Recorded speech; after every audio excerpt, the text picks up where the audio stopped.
pada awal bulan Mei 2020, 2 bulan setelah kasus pertama positif corona ditemukan di Indonesia. Presiden Joko Widodo meminta masyarakat Indonesia untuk bisa berdamai dan hidup berdampingan dengan virus corona. Tetapi, bukan berarti menyerah dengan keadaan. Tatanan kehidupan yang baru dengan adanya COVID-19 menyebabkan ruang gerak seseorang menjadi terbatas sekaligus tak berbatas, bahkan hingga bisa merubah hidup seseorang.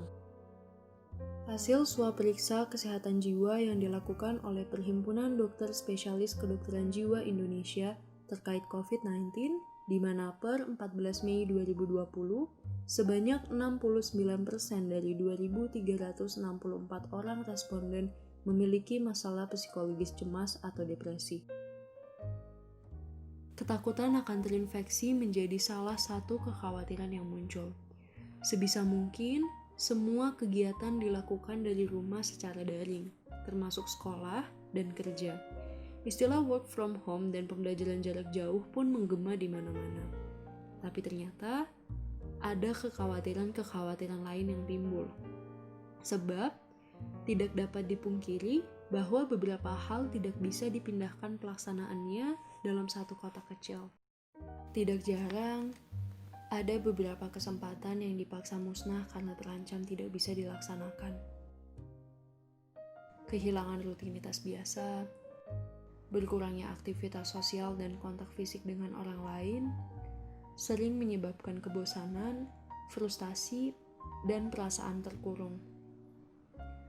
Perlu digarisbawahi pula bahwa bagi beberapa orang, tempat berlindung bukan kata yang cocok untuk mendefinisikan rumah.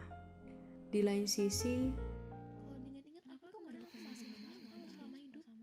kemunculan waktu luang yang tidak biasa ini mengubah otak kita menjadi lubang hitam yang menarik kita jauh ke masa lalu dan menerawang ke masa depan. Tanpa kita sadari, kita mulai membandingkan pencapaian dan produktivitas kita dengan orang lain yang sebenarnya tidak bisa dibandingkan. Namun di balik itu semua, apakah ini adalah kesempatan bagi kita agar dapat menata kehidupan kita kembali?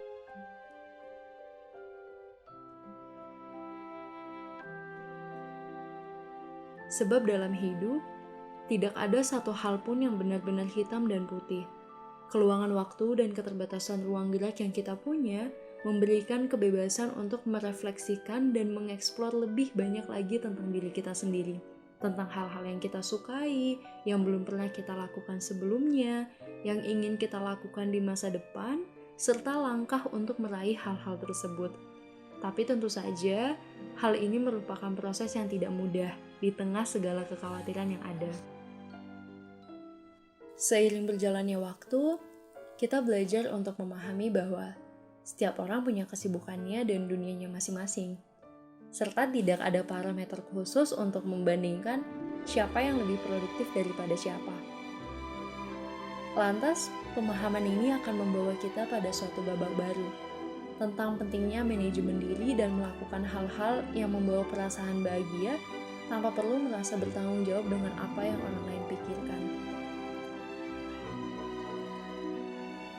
Menata kualitas hubungan dengan orang-orang terdekat dan menyadari bahwa ada mereka yang selalu bersama kita di titik terendah maupun di titik tertinggi. Apa yang kita miliki saat ini, sekalipun sesederhana satu helaan nafas, adalah sesuatu yang berharga, sesuatu yang patut untuk kita syukuri.